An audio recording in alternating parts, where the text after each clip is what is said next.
Hey guys, welcome back to Movie Reviews. Today, I'm reviewing the, somewhat recently released movie / sequel to the Matrix franchise, The Matrix Resurrections, starring Keanu Reeves as Neo, Carrie-Anne Moss as Trinity, Jada Pinkett Smith as Niobe, Jonathan Groff as Agent Smith, and Yahya Abdul-Mateen as Morpheus, and Jessica Chenwick as Bugs.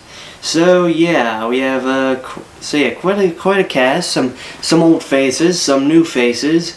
But before we get into this movie, if you haven't watched the other movies, you're probably wondering, what even is The Matrix? But now, I mean, when most people, they think of The Matrix, they think, they just think of, Keanu Reeves and Carrie-Anne Moss doing epic stunts.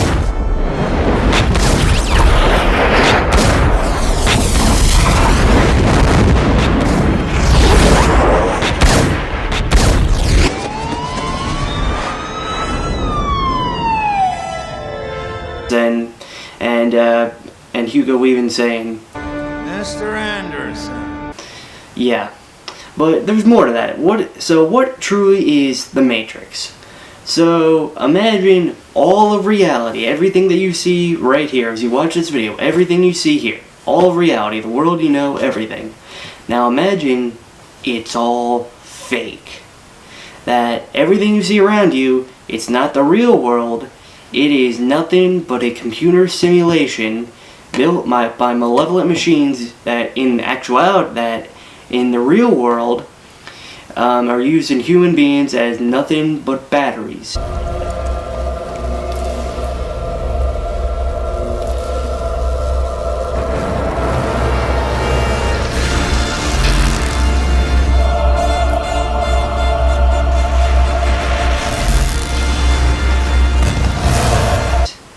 To power themselves. While in here, just to keep your mind at ease, you live your daily life here in the Matrix. There you go, that's what the Matrix is. I know. Very interesting, right? So yeah, and basically, there's kind of four main characters that pretty much stick around the whole thing. There's Keanu Reeves, who portrays Neo, as who he's kind of like this messiah that can reshape and manipulate the Matrix as he sees fit. There's Agent Smith, who is an agent that's meant to keep the Matrix, in existence and fight against Neo. And, Trinity and Morpheus there, which is Carrie-Anne Moss and was Lawrence Fishburne in the previous movies. They're also just people that are trying to free people from within the Matrix and kind of get rid of the Matrix. So yeah, that's kind of basically the idea of the whole Matrix franchise. So almost 20 years later, here we are. Another movie to The Matrix is back with the same director as before. So we start off with this woman. It's very similar to how how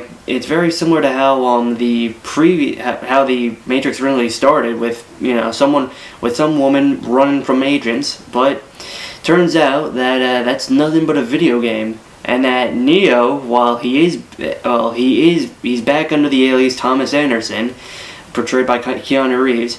He's back in the Matrix, and that basically he's turned the entire previous movies into a video game franchise, which is also owned by Warner Bros. Entertainment. How ironic, right? Which I honestly thought that was pretty funny. Like that was very good. Like how they did that, and they even kind of they actually kind of like joke around, like where it's like Warner about this movie where it's like they joked around. Oh, like Warner Bros. Is gonna do this either way, with or without us. So we kind of had to do this. So and like it's kind of like joking, like even if he was in this or not, Warner Bros. Would have done this anyway, or made the fourth Matrix anyway. So while Neo's living his life completely oblivious to anything that actually previously happened, a woman named portrayed by Jessica Henwick, who's called Bugs, is short for Bugs Bunny. I don't know why, but yeah, she is actually attacked by real agents, and one of these agents is actually Morpheus. and who is actually a program. So he's actually like a programmed version of Morpheus, which I think that's pretty interesting. It's interesting how they did that, but not like it's not like the previous movies, but it's interesting. So they realize that with some things that are going with what Neo's kind of doing, it's kind of weird how they kind of want to free Neo. They feel like that internally he wants to be free, but on the outside he doesn't show that he wants to be free from the Matrix, but he does in actuality. And Neo's boss, who actually sends him to a therapist, because he's had very interesting episodes where he kind of he still thinks he can still do the things that he did in the previous movies, like fly or punch through walls. So he sends him to a therapist who is actually portrayed by Neil Patrick Harris, who prescribes Thomas blue pills, which, as we know, blue pills are a no-no. They keep you in the Matrix. Am I crazy? We don't use that word in here. Anything at all. So as Neo, he continuously takes these blue pills. At some point he just gets sick of them and he just stops taking them. Also during this time he runs into a woman that he can't seem to put his finger on who she is, but her name is Tiffany, but in actuality we all know her as Trinity in the last movies. So yeah, he keeps running into her, and and neither of them can figure out who they are. They can't remember each other, and they just can't put their finger on how they know each other. So eventually one day, so Neo or Thomas, he's creating a game, and all of a sudden agents swarm his place. They swarm his office, and with Morpheus leading the charge, and Morpheus and Bugs are both trying to get Neo out. But also, while this happens, Neo's boss, intervenes, and he literally just says, as we all know, the one person that says that is Agent Smith. Now, honestly, and this actually kind of makes them realize that Neo's boss is Agent Smith reincarnated. So honestly, Jonathan Groff, he does pretty good with the whole Agent Smith role, but I mean it's not the same as Hugo Weaving. Like just when he says Mr. Anderson, it just feels like it's good, but it's not the same. It's like how when Aunt May said with great power says great responsibility. It's in Spider-Man No Way Home. It's good, but it's not the same as when Uncle Ben said it. It's just not. But yeah.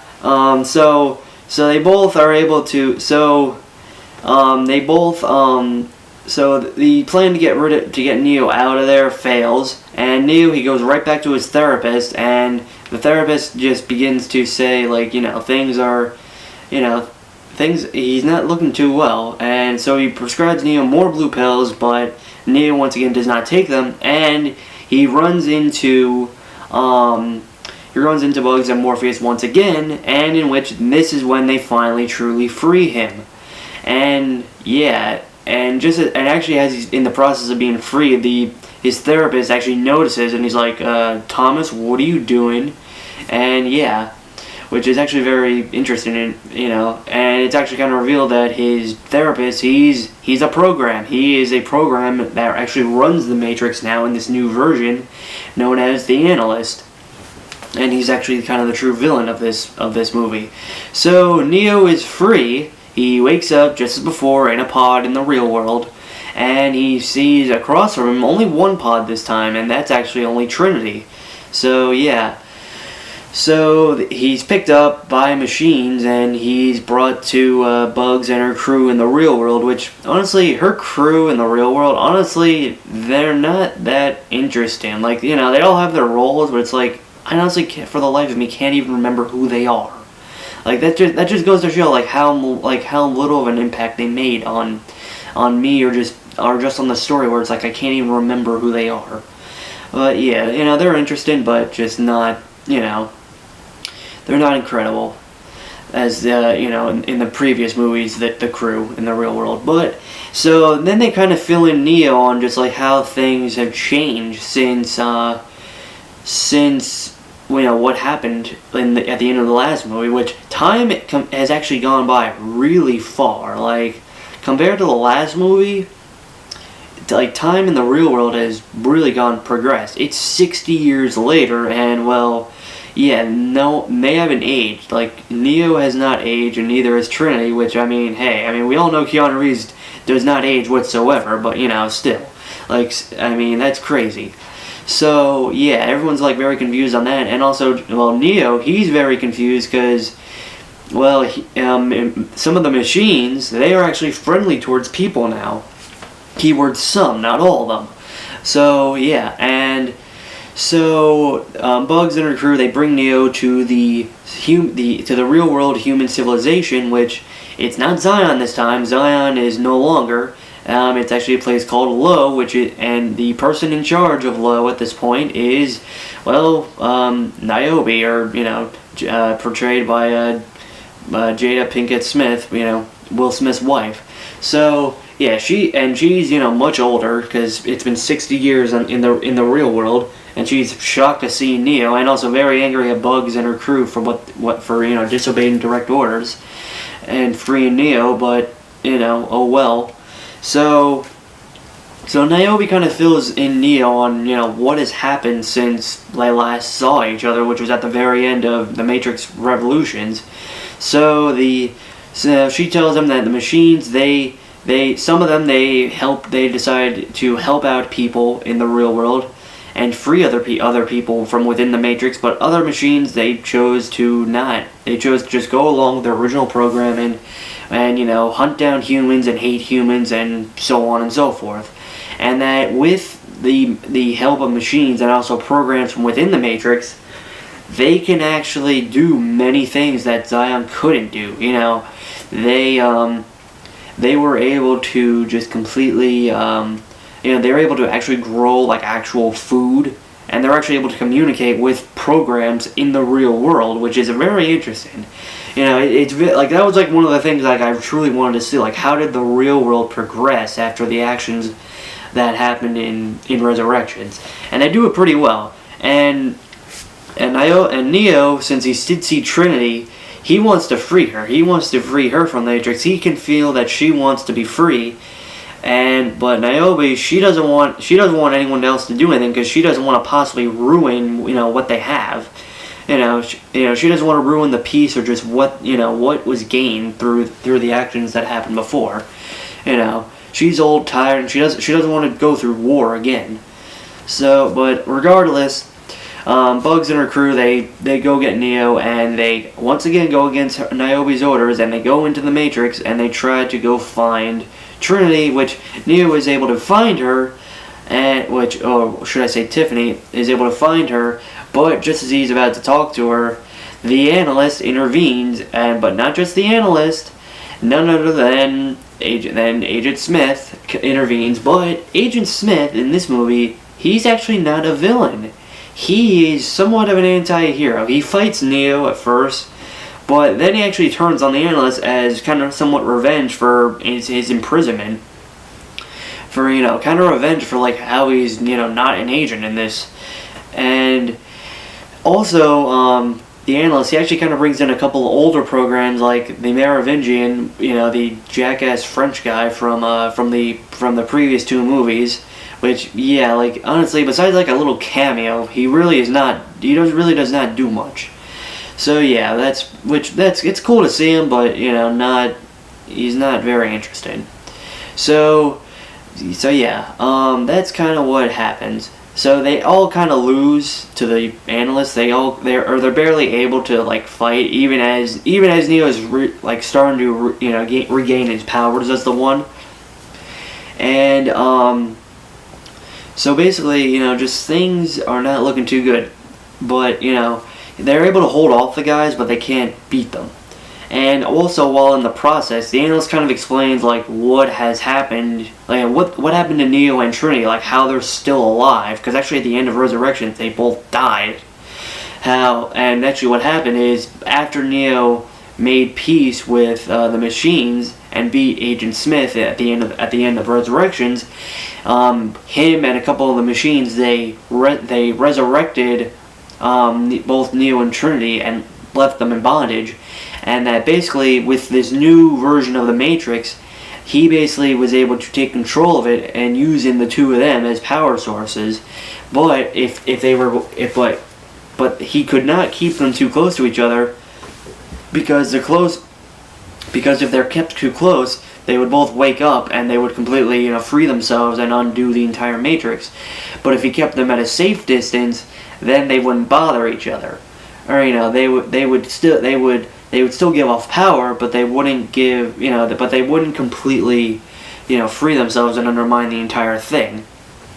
And yeah, so the analyst, he actually kind of makes a deal with Neo. He will actually let Trinity go if she truly wants to leave, because she truly isn't sure, because there's really truly no evidence that she truly even knows that she is Trinity and that she even really wants to leave. So yeah, that's the plan as they're ejected out of the Matrix, and well. But as they leave the Matrix, they actually kind of get into some trouble with Niobe kind of capturing them and taking them back to Low and kind of imprisoning them for disobeying direct orders. But just as they're about to, as Bugs, Neo, and the crew, they're all about to be arrested, they get a visit from a program that we all know as Sati, the little girl that was at the end of Matrix Resurrections, who actually runs the Matrix currently. So she actually decides she wants to help Neo free Trinity because, well, the machines they actually deleted it. Well, in this new version of the Matrix, they actually purged a lot of programs from the Matrix. So, and her parents were actually one of them. So she kind of wants to get back at the machines by helping free Trinity for Neo. So they all devise a plan to truly help Trinity get out. So Bugs and Sati and Morpheus, they will be on the outside with Trinity's actual real world body and unplugging her and helping her wake up, while Neo he will on the inside truly convince her that that this isn't real, that he'll try to convince her who she really is. So, and if they don't do it, then if it all fails, then Neo, he will go back inside bondage, and the Matrix will just continue as it was.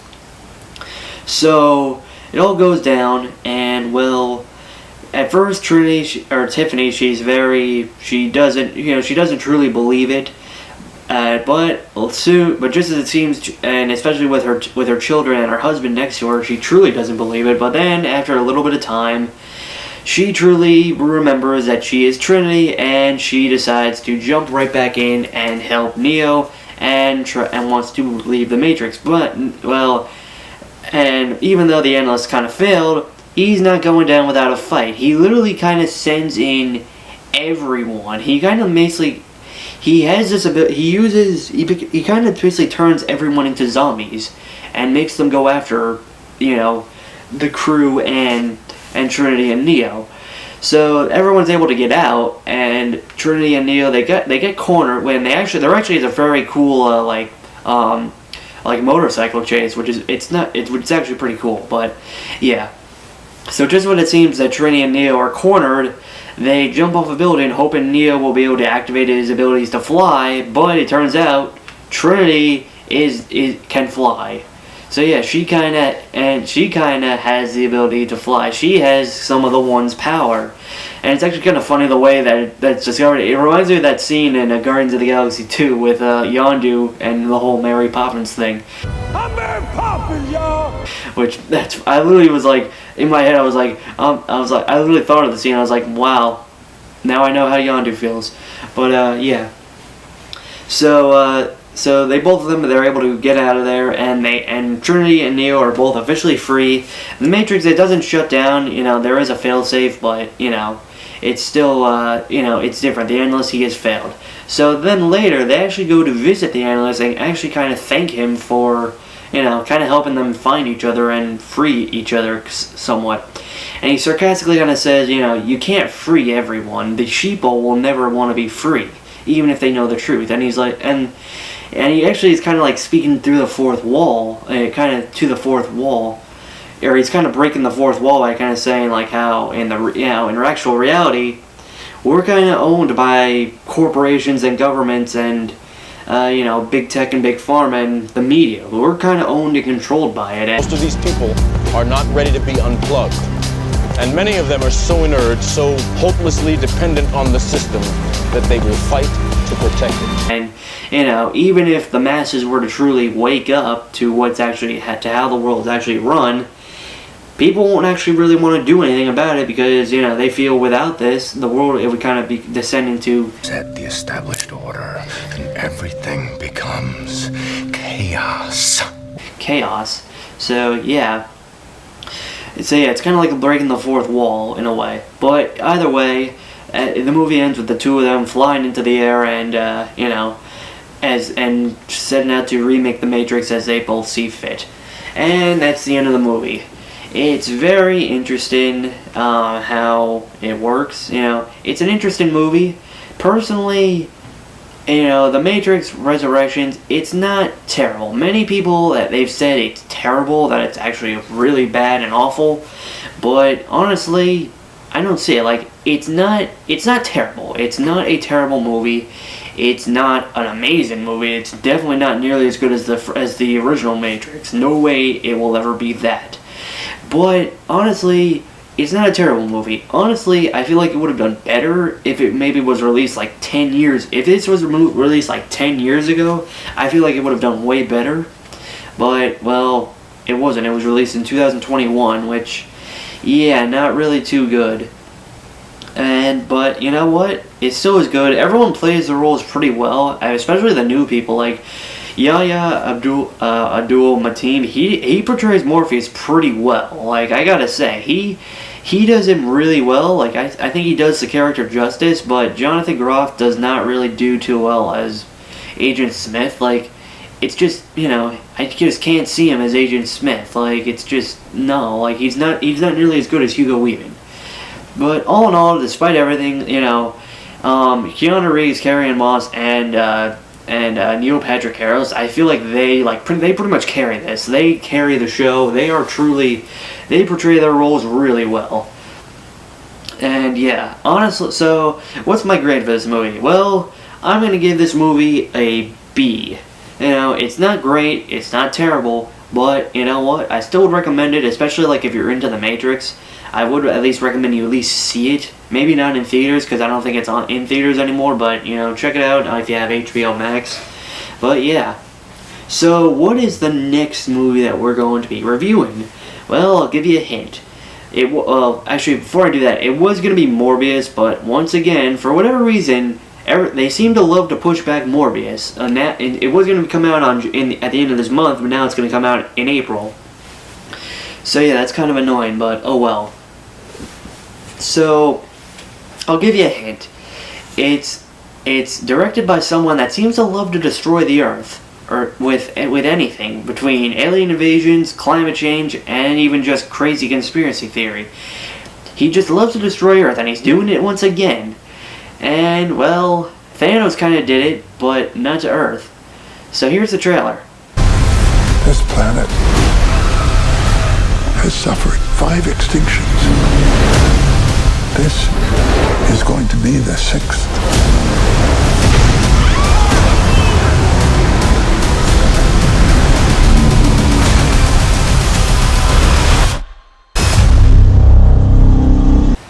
So yeah, the next movie is Moonfall, an interesting looking disaster movie. Start with being directed by the king of disaster movies, Roland Emmerich. So yeah, let's see how Roland Emmerich destroys the Earth this time. Hooray, I can't wait to see it. If you all enjoyed this video, give us a like, subscribe if you're not, and share this video out. And I'll see you guys next time. It's over.